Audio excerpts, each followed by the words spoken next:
잘 오셨습니다.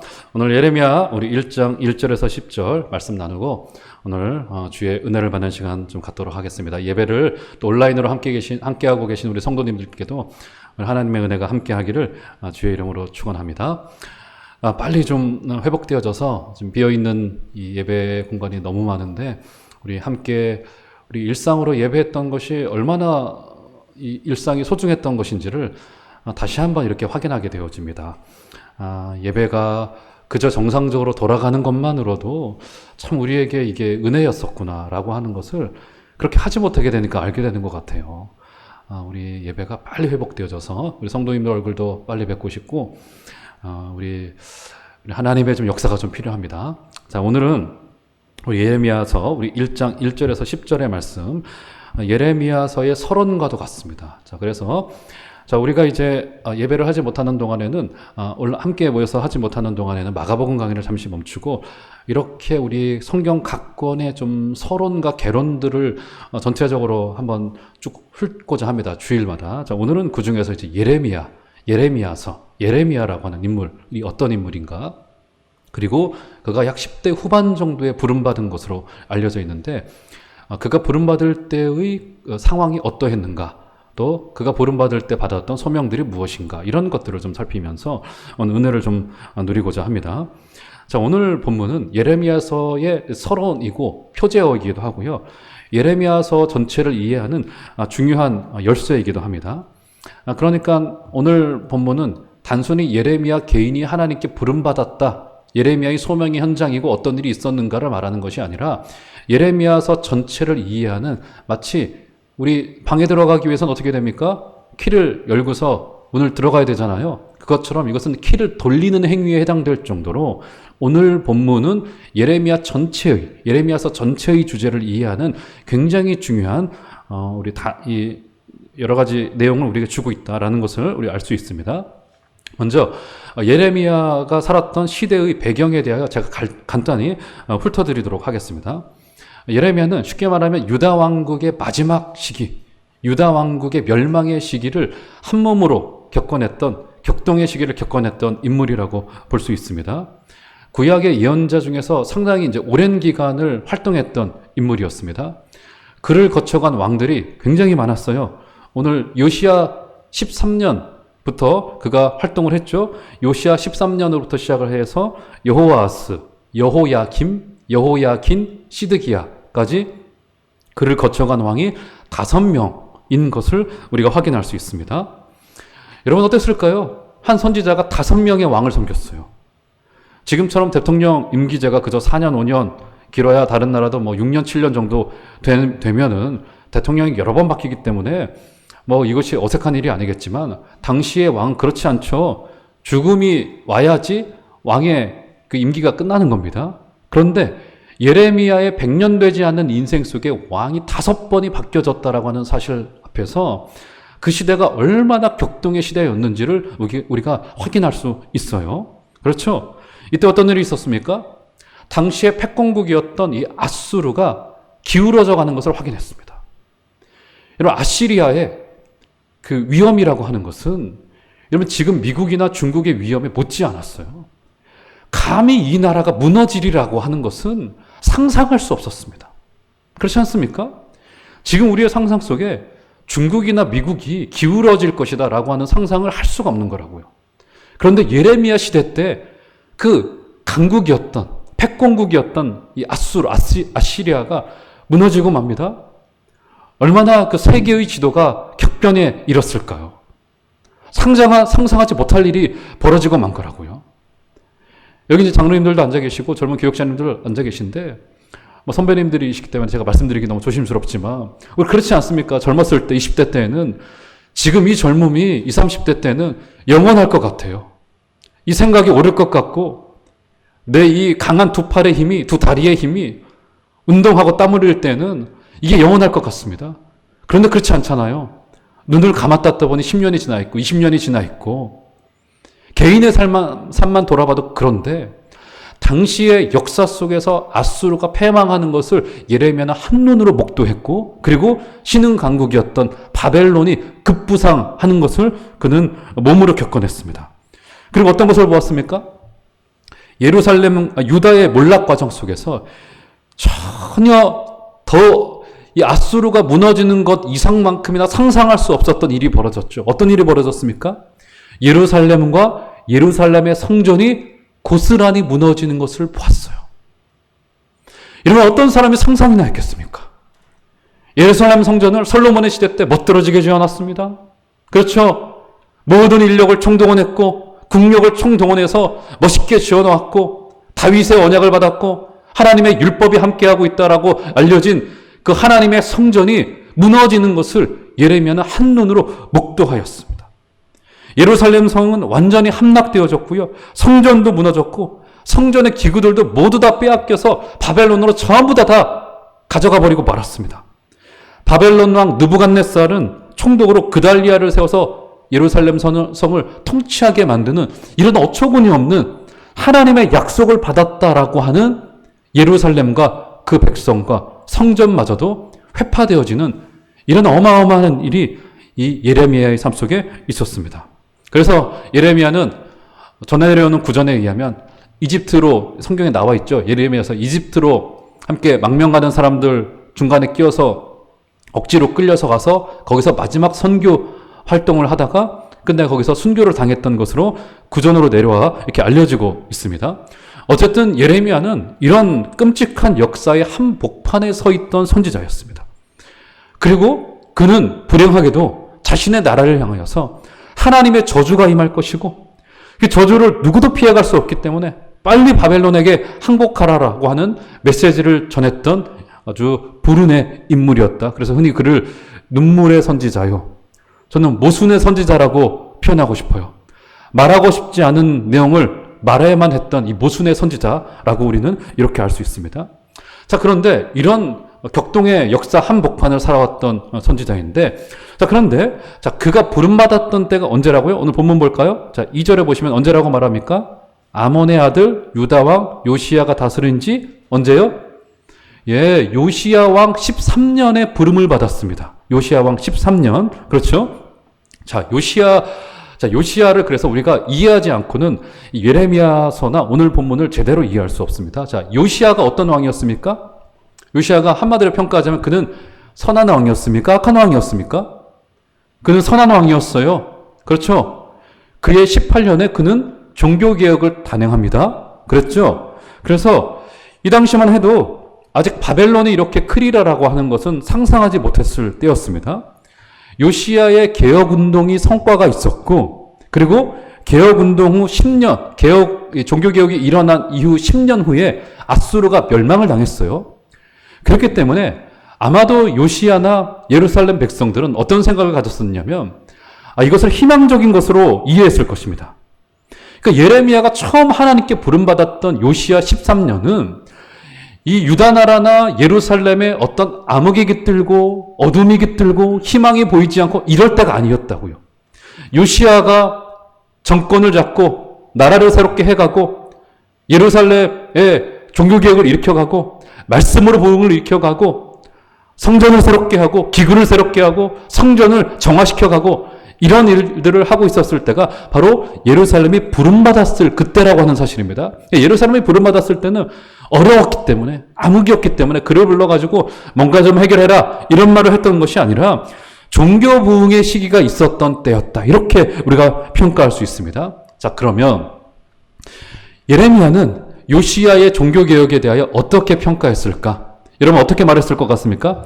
예레미야서의 요시야의 종교개혁에 대하여 어떻게 평가하고 있는지 아세요, 여러분? 어떻게 평가하고 있습니까?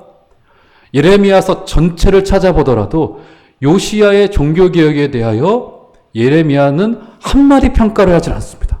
한마디 평가를 하지 않아요. 그리고 단 한마디를 한다면 요시야 왕에 대하여 나중에만 찾아보세요. 22장 16절에 보시면 이렇게 말합니다. 요시야를 정의와 공의를 행한 왕일 뿐이라고 평가합니다. 단 한마디로 평가를 할 뿐이에요. 여러분 왜 그랬을까요? 요시야의 종교개혁은 나름의 성공이 있었습니다. 그리고 진정으로 했고요. 그럼에도 불구하고 예레미야는 분명히 요시야 시대를 살았기 때문에 예레미야서 전체에 그 이야기를 쓸만한데 단 한마디를 거론하질 않아요. 왜 그랬을까요? 왜 그랬을까요? 그리고 요시야의 종교개혁과 비교해 볼 때 요시야의 마지막 운명이 어떻게 됩니까? 애국과의 전쟁에서 전사하고 말죠. 애국왕 바로였던 느고와의 전쟁에서 요시야는 전장에서 전사하고 맙니다. 그러니까 요시야의 종교개혁과 비교할 때 그의 인생의 마지막은 굉장히 처참했던 것을 알 수 있습니다. 요시야의 죽음 이후로 세워졌던 모든 왕은 전부 다 악했고요. 이때로부터 요시야의 죽음으로부터 예루살렘과 이스라엘의 국군은 다시 되돌리지 못할 정도로 전부 다 기울어져 버리고 맙니다. 자, 그럼 뭘까요? 예레미야의 마음속의 평가 속에 요시야의 종교개혁에 대한 평가가 어떠했던 것일까요? 요시야의 종교개혁은 옳았습니다. 그렇죠. 해야만 됐던 것이었고요. 그럼에도 불구하고 요시야의 종교개혁이 악했던 이스라엘 백성들의 마음을 돌려놓기에는, 근본적으로 돌려놓기에는 부족했던 것으로 그는 평가했던 것이 분명합니다. 그래서 단 한마디 하고 있지 않고요. 그것이 사람들의 마음을 돌려놓지 못했어요. 부족했다라고 하는 것입니다.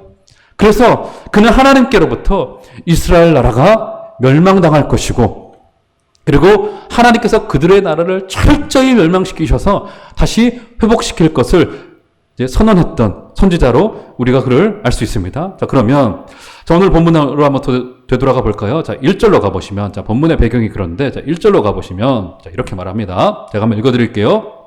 베냐민 땅 아나돗의 제사장들 중 힐기야의 아들 예레미야의 말이라. 자, 이것은 지금 우리말로는 문장으로 되어져 있는데, 이것은 이 예레미야서 전체의 제목과도 같습니다. 제목을 길게 했어요. 제가 이것을 직역을 해드리면 이렇습니다.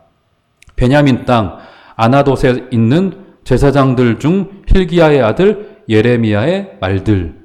그러니까 이것은 문장으로 되어져 있지 않아요. 그렇죠? 이건 제목과도 같습니다. 예레미야서의 제목이에요. 그러니까 예레미야서가 진짜 제목이 아니라 사실 1절이 진짜 제목입니다. 그렇죠? 이게 제목입니다. 자, 그런데 자, 1절 한번 여러분 성경에 눈을 더 보세요. 자, 굉장히 중요합니다. 굉장히 특이한 표현이 나오죠? 어떤 표현이 나옵니까? 베냐민 땅 아나돗의 제사장들 중 힐기야의 아들 누구의 말이라고요?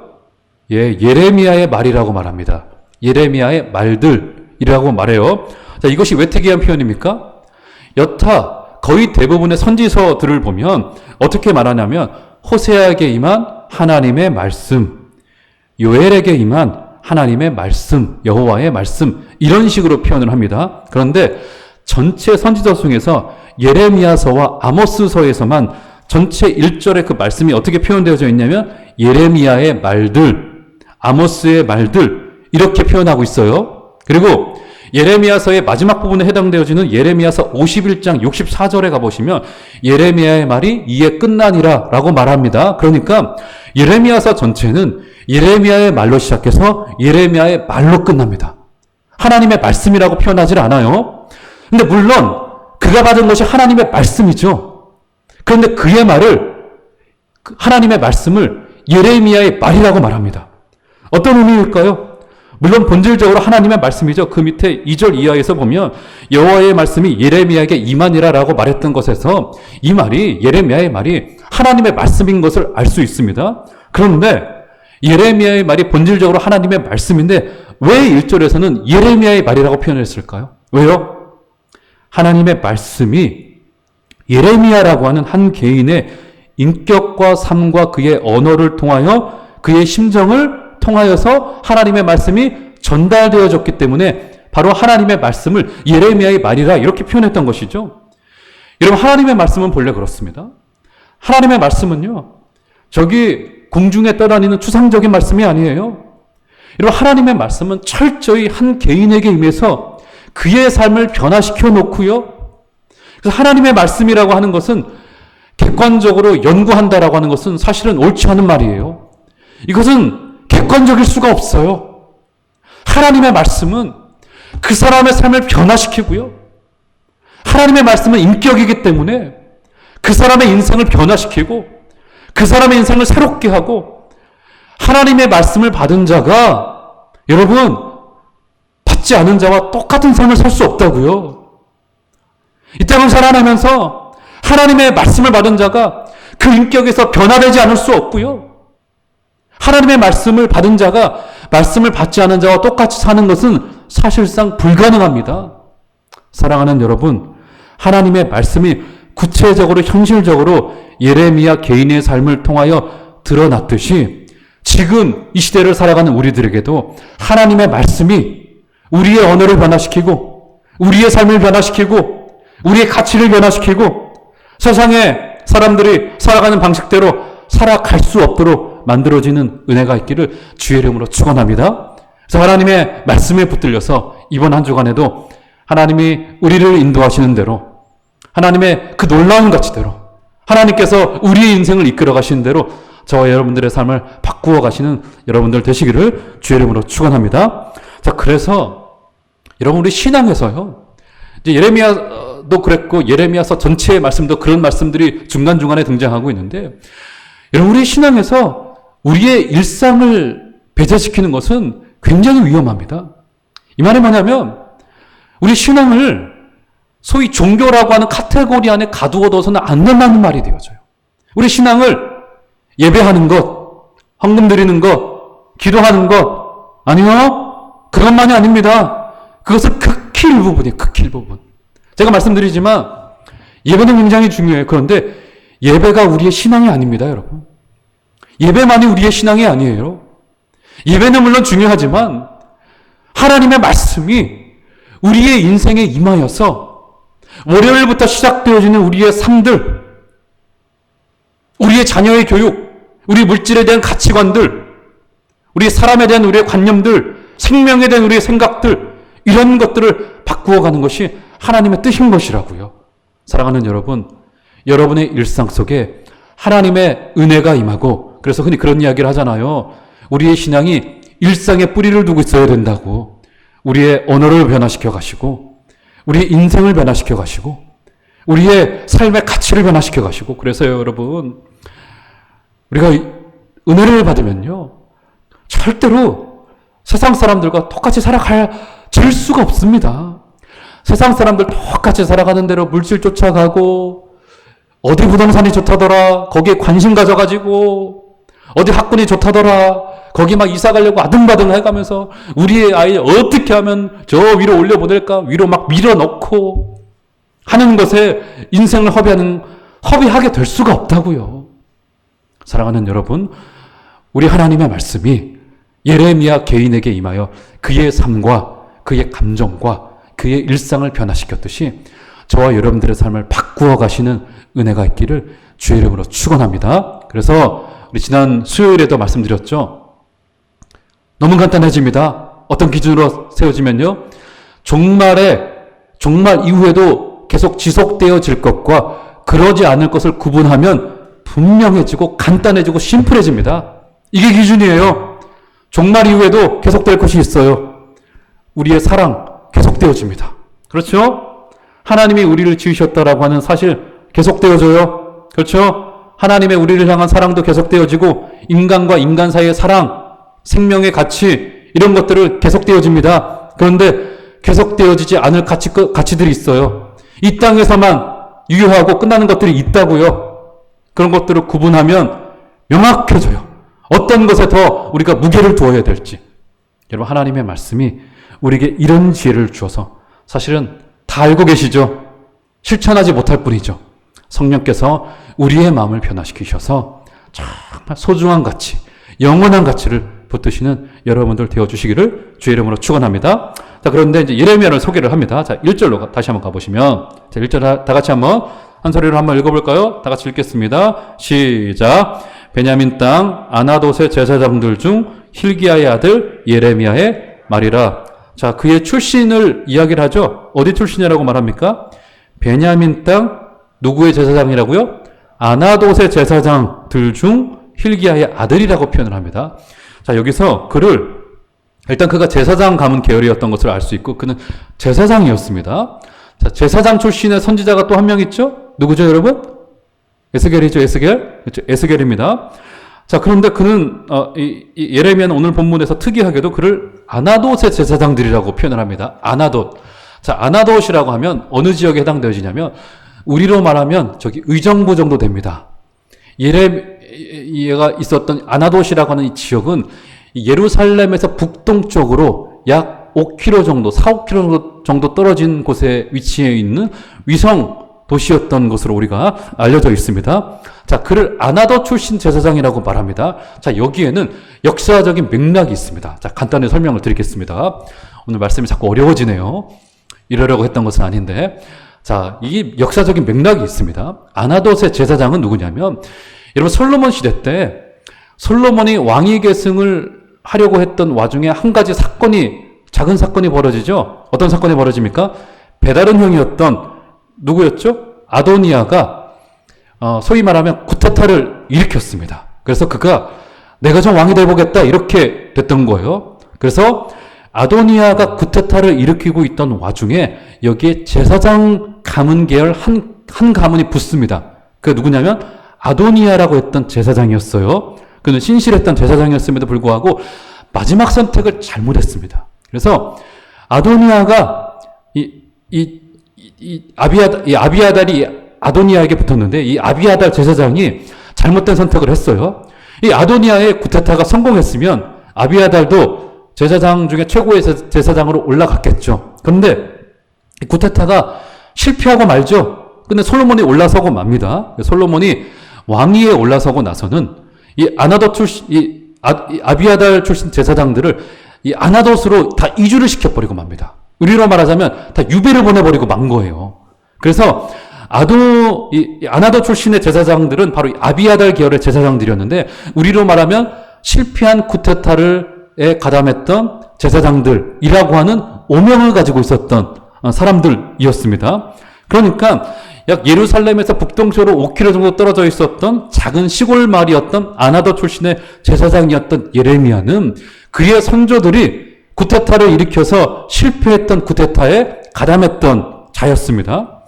그래서 예루살렘에서 멀지 않은 곳에 있으면서 이 성소였던 예루살렘의 이 성소를 집전하지 못하고 허드렛 일을 감당했던 제사장 출신이었던 것을 우리가 알 수 있습니다. 여러분 다윗 시대 때는요 제사장 계열이 나뉘어져 있었습니다. 사독 계열과 아비아달 계열로 나눠져 있었고 이제 솔로몬 이후로서 이 역사의 소용돌이 속에서 아비아달 계열은 완전히 주류에서 밀려버리고 말았고 예레미야는 바로 그 아비아달 계열의 제사장이었다라고 하는 것임을 우리가 알 수 있습니다. 자, 그래서 이 아비아달 계열의 이 제사장들은 주로 어떤 향수를 가지고 있냐면 바로 그들의 선조가 사무엘이에요. 사무엘. 다윗 시대 때 사무엘이었습니다. 그렇죠. 정통의 계열을 가지고 있었습니다. 솔로몬 이후 때 밀려났지만 그래서 그들은 어떤 향수를 가지고 있었냐면 예루살렘 이전에 실로라고 하는 장소, 우리도 그렇잖아요. 여기 지금 종암동 여기에 요 자리에 있기 전에 우리 예배 장소가 저기 우리 박 집사님 하시는 마사나구찜 자리였고 그 전에는 저기 또 여기 어디요 천막 깔고 했었던 그 이야기 하시더라고요. 지금 신방을 다녀보시면 그때 이야기를 하시면서 참 그때 좋았더라 이런 이야기 하시는 우리 선배님들 계시거든요. 그렇죠. 그때 향수를 떠올리시면서 그때 이렇게 기도했다. 그때 철야를 하면서 이렇게 기도했다. 이런 이야기 하시거든요. 그러니까 이 아비아달 계열의 제사장들이 그 향수를 가지고 계신 거라고요. 실로에서 제사했던 그런 선배들의 이야기를 늘 들어왔었던 사람들이었다고요. 자, 그런데 어떤 일이 벌어졌습니까? 그들이 주류에서 밀려났고 추방당했고 실로가 완전히 회파되어지는 것을 그들은 이미 예루살렘이 회파되어지기 전에 목도했던 제사장들이었습니다. 그렇기 때문에 하나님이 실로의 제사장 출신이었던 예레미야를 부른 것은 굉장히 적실한 일이었습니다. 왜요? 실로가 무너지는 것을 보았던 그의 선배를 두었던 예레미야는 예루살렘이 무너지는 것에 대해서 어렵지 않게 상상할 수 있었을 것이에요. 예루살렘 출신의 제사장들은 예루살렘이 무너지는 것을 상상이나 할 수 없었습니다. 그런데 과거에 한번 실로가 무너지는 것을 경험했던 예레미야는 그것을 어렵지 않게 상상할 수 있었을 것이라고요. 종교의 외형만을 유지한 채 회개하지 않는 백성의 모습과 과거에 본인의 선조들을 통하여 들었던 실로가 무너졌을 때의 이야기가 겹쳐져서 예루살렘의 그 무너짐이 예레미야의 마음속에 상상으로 떠올랐을 것이라고요. 그래서 이제 하나님께서 그런 예레미야를 부르면서 그에게 주었던 약속과 소명과 명령에 대하여 우리가 살펴볼 필요가 있습니다. 지금 예레미야는 실로가 무너졌듯이 예루살렘도 그 무너지리라라고 하는 상상을 충분히 해볼 수 있었을 것이라고요. 종교의 외형이나 다윗의 언약이라고 하는 외형만을 붙들고 있다가는 더 이상 이 껍데기가 유다와 예루살렘을 지켜내지 못할 것이라고 하는 확신이 그의 가운데 있었을 것이라고요. 자, 그래서 글을 부르고 있는 현장을 한번 볼까요? 4절, 5절을 한번 가보시면 이렇게 말합니다. 자, 글을 부릅니다. 자, 4절, 5절 한번 다 같이 한 소리로 한번 읽어보도록 하겠습니다. 시작. 여호와의 말씀이 내게 임하니라 이르시되 내가 너를 모태에 짓기 전에 너를 알았고 내가 배에서 나오기 전에 너를 성별하였고 너를 여러 나라의 선지자로 세웠노라 하시기로. 자, 글을 부를 때 여기 세 개의 동사가 나오죠? 어떻게 됩니까? 너를 모태에 짓기 전에 너를 어떻게 했다고요? 알았고 내가 배에서 나오기 전에 너를 성별하였고 너를 여러 나라의 선지자로 세웠노라. 그렇죠? 너를 짓기도 전에 너를 알았다고 말합니다. 그렇죠? 내가 배에서 나오기 전에 너를 성별하였다. 뱃속에 있을 때 불렀다라고 하는 겁니다. 그리고 너를 여러 나라의 뱃속에 있을 때 여러 나라의 선지자로 세웠다라고 말합니다. 알았고 성별하고 세웠다라고 말해요. 자, 이 세 개의 동사에서 우리가 무엇을 알 수 있습니까? 어떤 것을 알 수 있죠? 지금 예레미야의 이 부름에는 하나님의 강한 예정이 있다라고 하는 사실을 알 수 있습니다. 지금부터 시작되어지는 예레미야의 선언과 선포와 예레미야의 이야기는 예레미야 개인으로부터 시작되어진 것이 아니라는 말이 되어집니다. 하나님으로부터 시작되어져서 하나님께서 이것을 결론짓게 될 것이다 라고 하는 것을 우리가 알 수 있어요. 여러분, 그래서 중요한 것이 무엇이냐면 우리 성도의 역사관이 있습니다. 어떤 역사관이 있습니까? 우리의 성도의 역사관, 성경의 역사관을 흔히 소위 말하는 일직선의 역사관이라고 말합니다. 시작하신 분이 있고요. 일직선으로 흘러간다라고 하는 것입니다. 그래서 결론되어질 것이라는 말이 되어져. 이것이 처음점이 있고 마지막 점이 있다라고 하는 일직선의 역사관이라고요. 우리가 가져야 될 것이 이 성도의 역사관이 일직선의 역사관입니다. 그런데 잘못된 역사관을 가지신 분들이 있어요. 어떤 역사관입니까? 소위 유물론적인 역사관을 가진 분들이 있습니다. 어떤 겁니까? 세상의 역사가 파워게임에 의하여 움직여지고 있다. 이렇게 생각을 해요. 그래서 돈이라고 하는 힘이 있어야 돼. 권력이라고 하는 힘이 있어야 돼. 세상의 권세라고 하는 힘이 있어야 돼. 이것에 의하여 역사가 움직여지고 있지.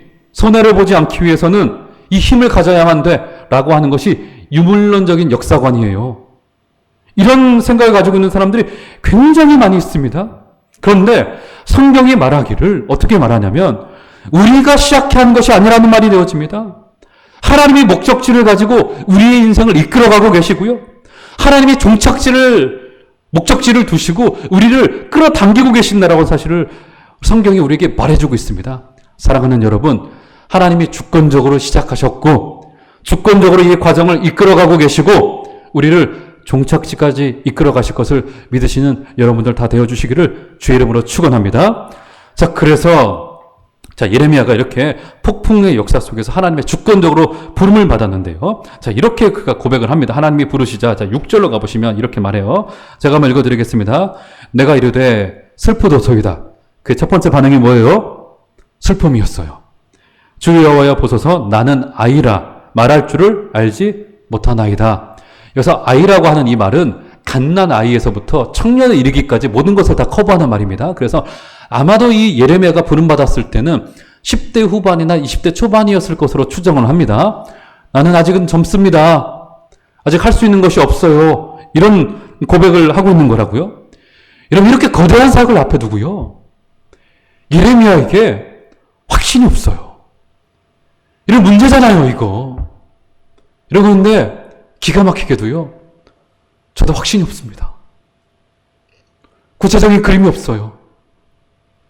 하나님이 어떻게 이끌어 가실지 기대도 되지만 가만히 앉아서 어젯밤에도 그런 생각을 했습니다.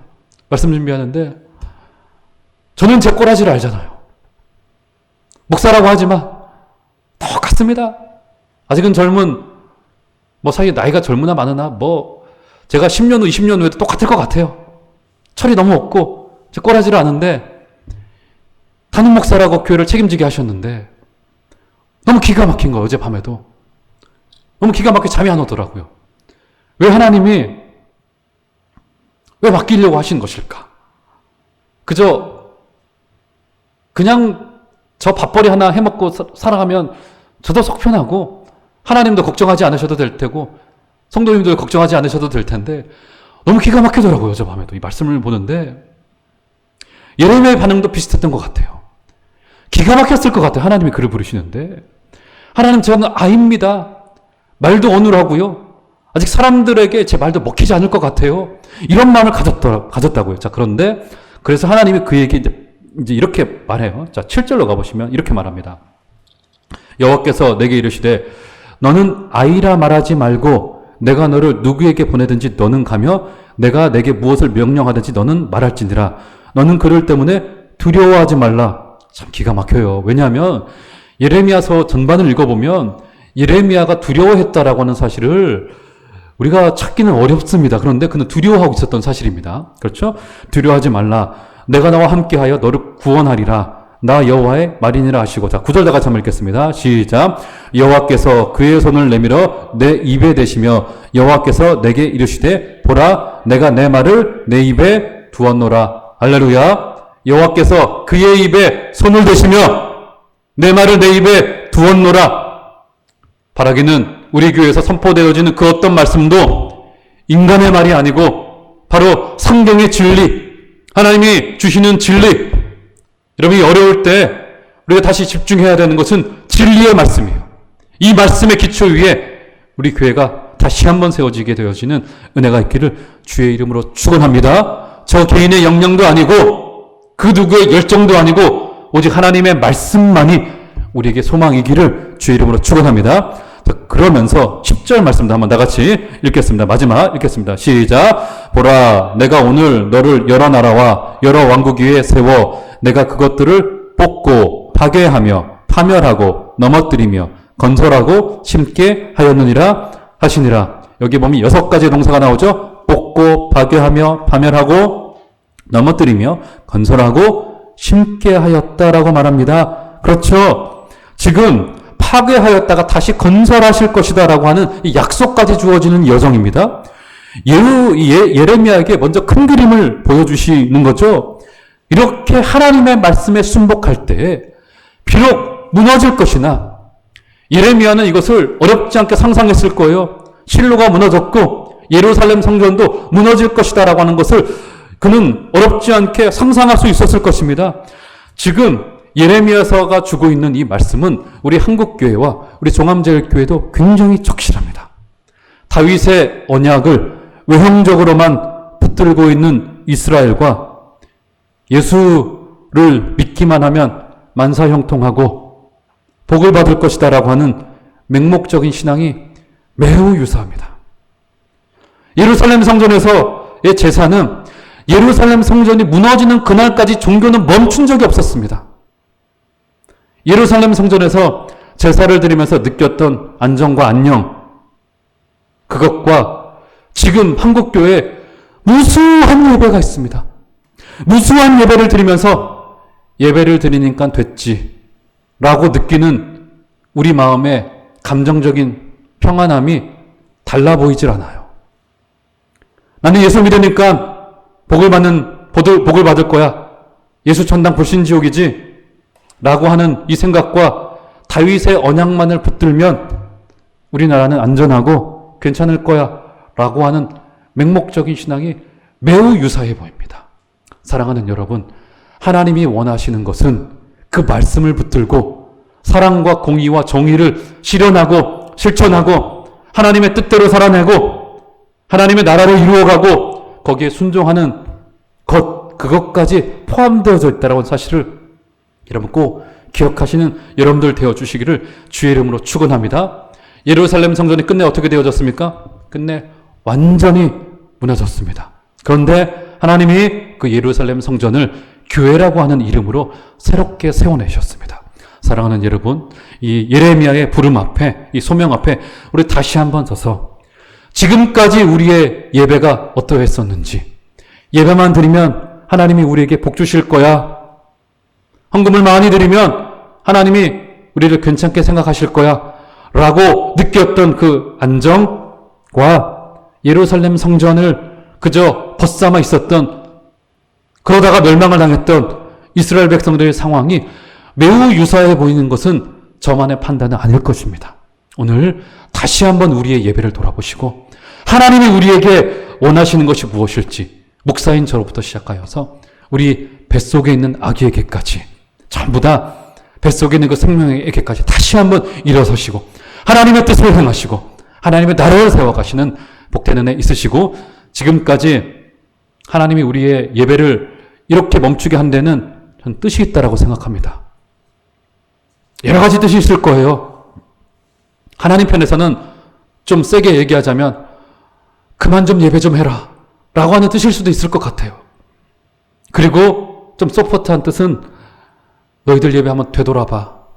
주일마다, 심지어 한국교회는 매일마다 전 세계 유일하게 새벽 예배가 있죠. 수요일, 금요일 소그룹 모임들, 각종 모임들이 있습니다. 이런 무수한 예배의 모임 속에 우리의 예배가 어떠했는지, 예레미야 시대에 실로가 무너지고 예루살렘 성전이 무너지면서 상상할 수 없었던 일이 그들에게 벌어졌듯이 우리에게도 그런 예배의 멈춤이 지금 벌어졌습니다. 우리 예배를 되돌아보시고 하나님이 우리에게 원하시는 것이 무엇일지를 다시 한번 깨달아지시는 여러분들 다 되어주시기를 주의 이름으로 축원합니다.